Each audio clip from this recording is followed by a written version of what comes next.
Hello बच्चों, my name is Yogesh Arora और आज हम पढ़ेंगे घर्षण के बारे में।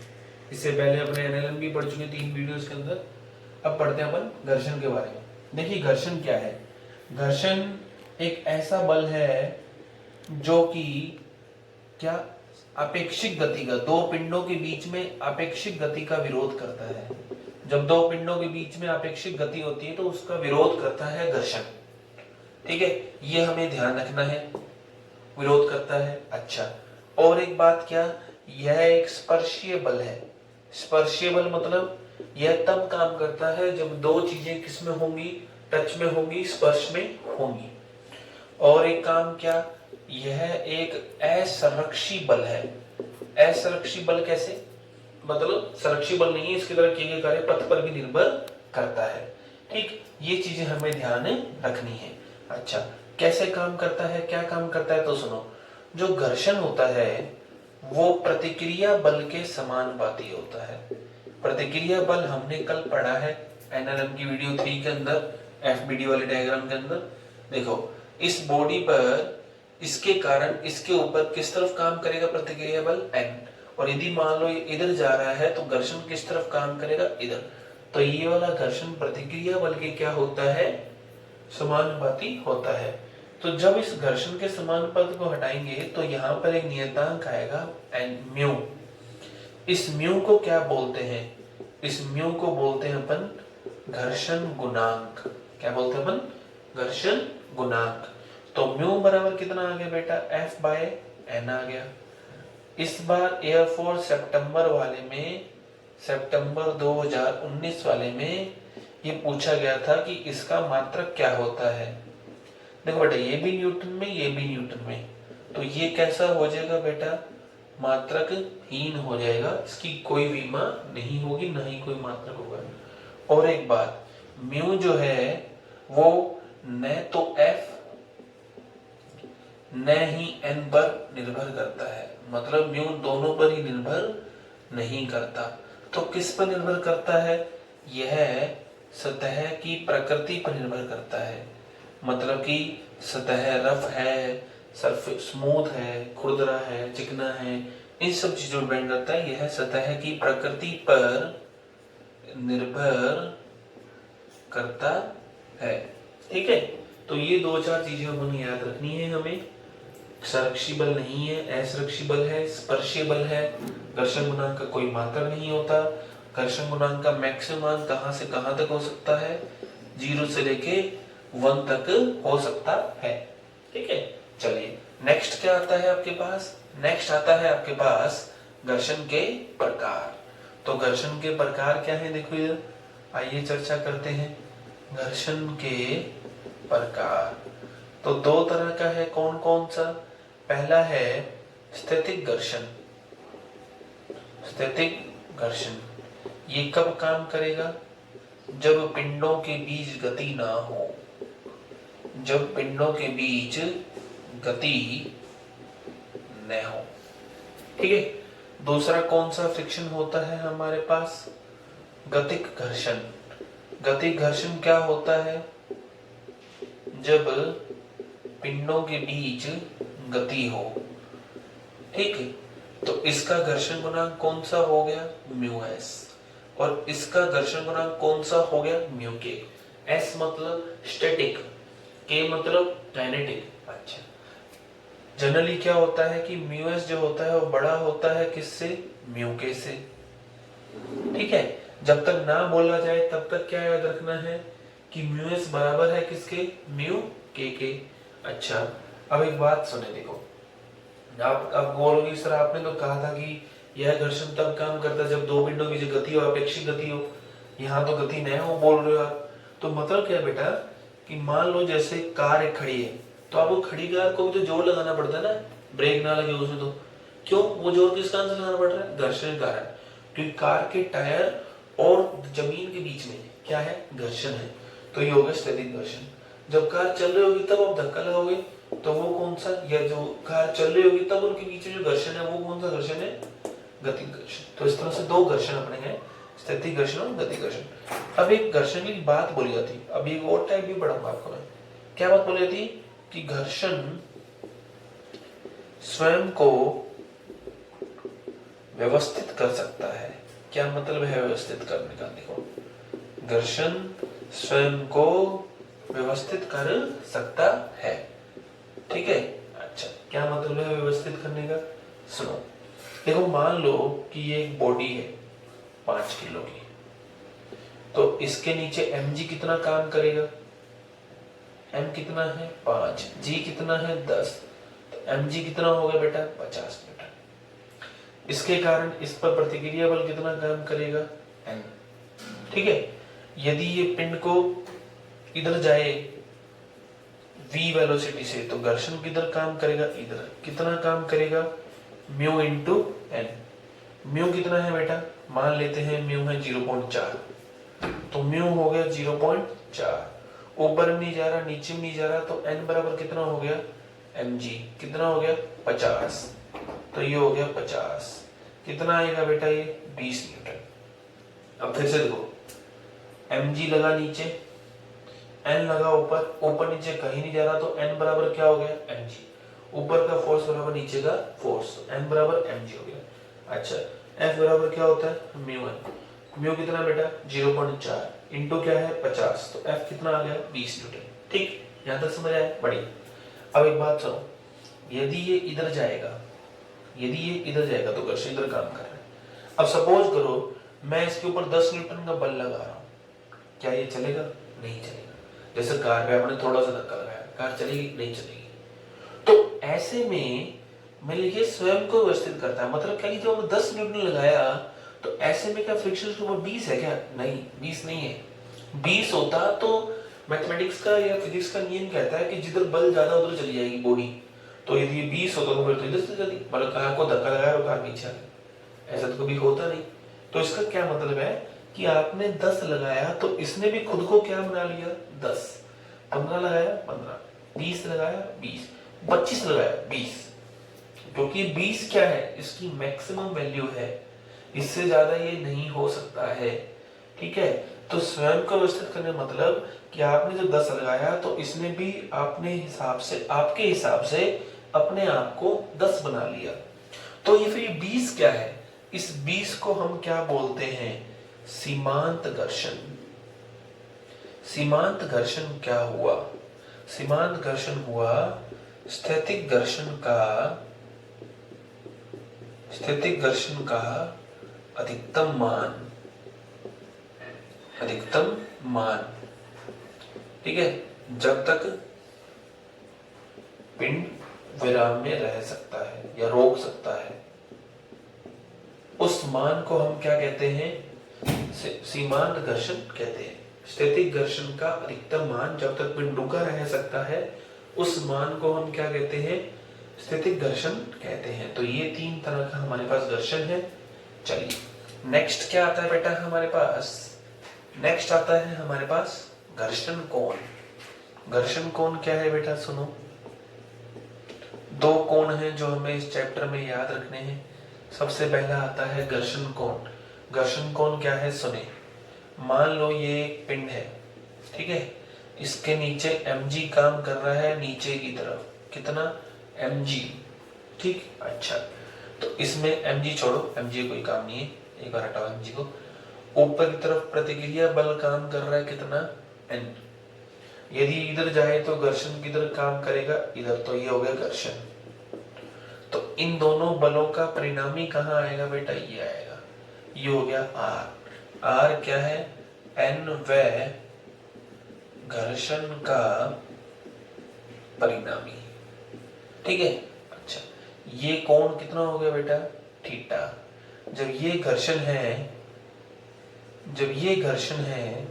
तो ये भी क्या होगा बेटा? घर्षण होगा। ये घर्षण था, ये भी घर्षण। इसका नाम रखता हूं त्रिभुज का ABC। अच्छा, तो tan थीटा क्या होगा? tan थीटा होगा लंब बटे आधार। लंब कितना है बेटा? घर्षण। और आधार कितना है? n। चलो घर्षण को F लिखते हैं, घर्षण और इसको n लिखते हैं। तो F/n, आपको याद है मैंने म्यू बराबर F/n लिखा था पहले। तो ये किसके बराबर हो गया? म्यू के। तो इसका ना घर्षण कोण किसके बराबर हो गया, tan थीटा बराबर tan इनवर्स म्यू। ये हो गया हमारे पास घर्षण कोण। ठीक है, क्या है घर्षण कोण? घर्षण व प्रतिक्रिया बल का परिणामी का प्रतिक्रिया बल से बनाया जाने वाला कोण क्या कहलाता है, घर्षण कोण कहलाता है। नेक्स्ट क्या आता है हमारे पास, विराम कोण। विराम कोण क्या होता है बेटा, आइए विराम कोण पे भी चर्चा करते हैं। सुने, मान लीजिए कि एक ये पिंड है, कुछ थीटा डिग्री कोण पर झुका हुआ है ना। अच्छा, इसका द्रव्यमान कितना है, m है।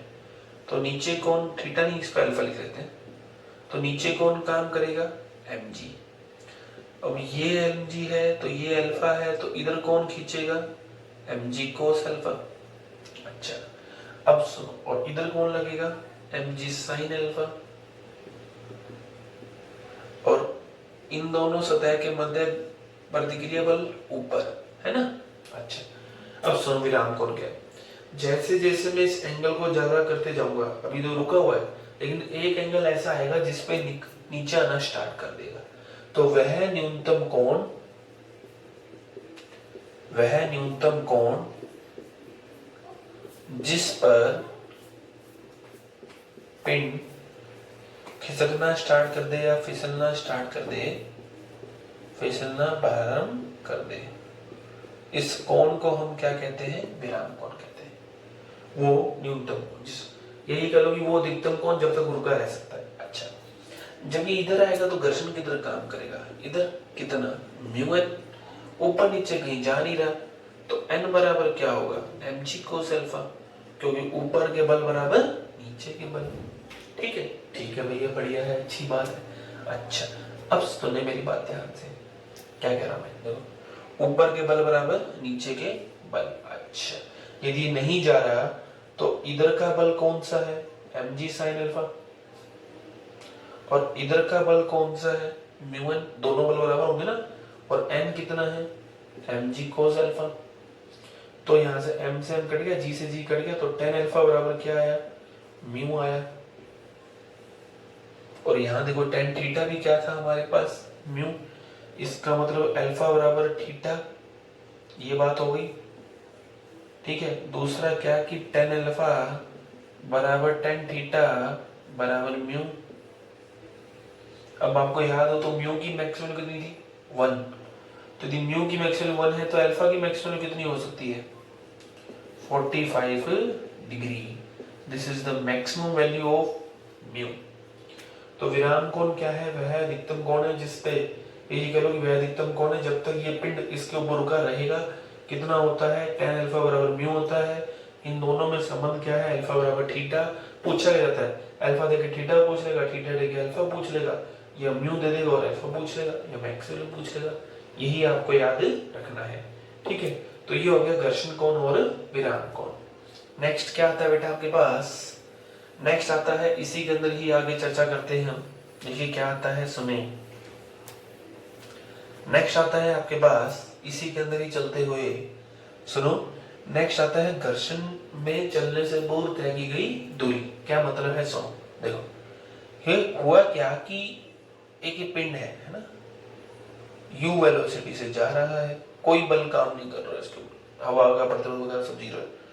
यहाँ पे ये घर्षण था, ये जो मैं नोट बना रहा हूँ, घर्षण के प्रभाव में ये कुछ दूरी तय करके रुक गया, मान लो s रुक गया, और t समय में रुक गया। फिर से सुनो, एक पिंड है m द्रव्यमान का, यूं फिसलता हुआ जा रहा है, इस घर्षण वाले बल सतह पर आया और s दूरी तय करके t समय में रुक गया। कहा गया s क्या है, t क्या है, हो सकता है u दे दे, हो सकता है p मतलब संवेग दे दे, हो सकता है इसकी गति ऊर्जा दे दे, तो आपको ये निकालना है। अच्छा, मैक्सिमम टाइम यही केस मानना है अपनों को। अब क्वेश्चन सुनो कैसे करना है। आपको याद हो तो मैंने आपको ब्रेकिंग डिस्टेंस एनएल काइनेमेटिक्स की वीडियो 2 या 3 के अंदर मैंने आपको स्टॉपिंग डिस्टेंस या ब्रेकिंग डिस्टेंस का फॉर्मूला लगाया था, s बराबर u स्क्वायर अपॉन 2a, रुकने से पूर्व तय की गई दूरी। कैसे आया था ये भी आपको बता देता हूँ। v स्क्वायर बराबर होता है u square plus 2as, v को रख दो 0, a को रख दो माइनस, माइनस क्यों, क्योंकि बंधन हो रहा है, s निकल आएगा, और फिर v बराबर u प्लस ए टी से t आएगा u प्लस u अपॉन ए। ये कैसे आएगा? v बराबर u plus A T, v zero, t आ जाएगा u अपॉन ए। तो हमें ये याद रखना है s बराबर u स्क्वायर अपॉन 2a और t बराबर u अपॉन ए। अच्छा, अब एक बात बताओ, इस स्थिति में घर्षण बल कितना है? घर्षण बल नीचे की तरफ क्या काम कर रहा है? धरती माता mg, ऊपर की तरफ प्रतिक्रिया बल m, ये इधर जा रहा है तो घर्षण इधर कितना? F बराबर म्यू n। ये ऊपर नीचे कहीं नहीं जा रहा, ऊपर नीचे कहीं नहीं जा रहा, तो ऊपर के बल बराबर नीचे के बल, तो कितना हो गया बेटा? Mu n। ऊपर का बल क्या है? n, नीचे का बल क्या है? mg, तो F बराबर कितना हो गया? Mu mg। तो त्वरण कितना आएगा या मंदन कितना आएगा घर्षण के कारण? तो मंदन आएगा F upon m, mu mg upon m। कितना आएगा बेटा? म्यू g, है ना? मंदन कितना आएगा? म्यू इंटू g आएगा। चलो बढ़िया है। तो s का मान कितना आएगा? u स्क्वायर, ये a आ गया अपने पास, अपॉन 2 म्यू g, रुकने से पूर्व तय की गई दूरी। कितने समय में रुक जाएगा? u upon mu into g। एक बात ध्यान दो, s व t द्रव्यमान पर निर्भर नहीं करते हैं, ठीक है? द्रव्यमान पर निर्भर नहीं करते हैं। क्वेश्चन आया, एक कार व एक ट्रक एक सड़क पर चल रही है, यदि दोनों के मध्य घर्षण गुणांक समान हो तथा उनका वेग, प्रारंभिक वेग समान हो, तो दोनों में से कौन ज्यादा दूरी तय करेगा? बराबर, द्रव्यमान पर निर्भर नहीं कर रहा। अच्छा, कई बार क्या होता है, संवेग दिया होता है u की जगह, तो संवेग दिया होता तो मैं क्या करता, मतलब बोलता कि यहाँ u की जगह p दे रखा है, तो मैं क्या करता, इस समीकरण को m स्क्वायर से ऊपर नीचे मल्टीप्लाई कर देता। क्यों? क्योंकि मेरे को पता है m इंटू यू पी होता है, तो m स्क्वायर यू स्क्वायर क्या हो जाएगा? p square. तो p square upon 2 mu m m g। मैंने ऐसा क्यों लिखा है? आपको याद है म्यू m g क्या होता है? म्यू m g क्या था? घर्षण बल। तो मैं ये भी लिख सकता हूँ p square upon 2m f। तो ये हो गया हमारा घर्षण बल। ठीक, कब? जब संवेग दिया हो तब रुकने से बोलते हैं। ये कब? जब वेग दिया हो। काइनेटिक एनर्जी दी हो तो s का फॉर्मूला होता है u square upon 2 mu g। m का ऊपर नीचे गुना कर दो, m u स्क्वायर बटे 2 क्या होता है? Kinetic energy. और म्यू mg क्या होता है? f। तो s बराबर क्या आ गया भाई? हाफ m u स्क्वायर क्या होगा? काइनेटिक एनर्जी होगी ना, half m u square kinetic energy, mu mg बल।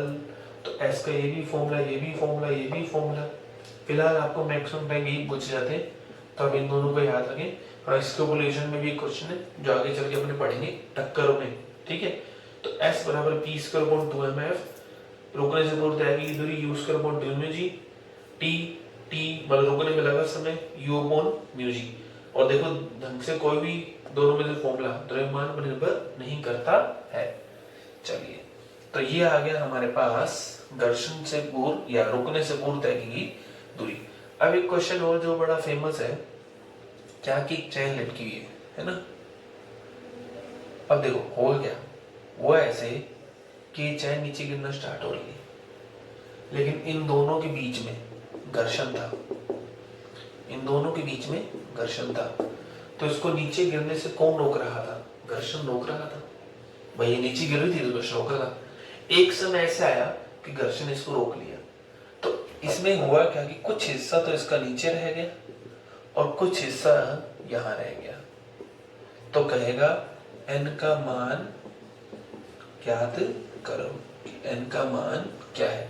हमें सिर्फ फॉर्मूला याद रखना है। फिर से सुनो, आगे चल के कार्य ऊर्जा शक्ति में भी आएगी कि इस भाग को ऊपर खींचने में किया गया कार्य बताओ, ठीक है? ये भी आएगा, लेकिन अभी अपने को इतना कुछ नहीं पढ़ना। तो हमें याद रखना इस n का मान बताइए। तो देखो n का मान कितना होगा? n का मान होगा 1 plus mu upon mu. Question सुन लो फिर से। चैन नीचे आ रही है, कुछ हिस्सा इसके ऊपर रह गया, कुछ हिस्सा इसके नीचे रह गया। तो घर नीचे कितना हिस्सा बचा, कितना प्रतिशत हिस्सा बची है? प्रतिशत भाग पूछ ले तो प्रतिशत भाग तो 100/n%। क्वेश्चन देखो, कहा गया यदि म्यू बराबर 0.25 हो तब चयन का कितना प्रतिशत भाग टेबल में रहेगा? प्रतिशत भाग टेबल पर रहेगा। देखो पहले n, ये n क्या है, नीचे कितना परसेंट लटका है भाग, तो n बराबर 1 प्लस म्यू अपॉन म्यू कितना है बेटा 0.25 0.25 कितना आएगा 1.25 n आया 5। तो प्रतिशत भाग कितना आया,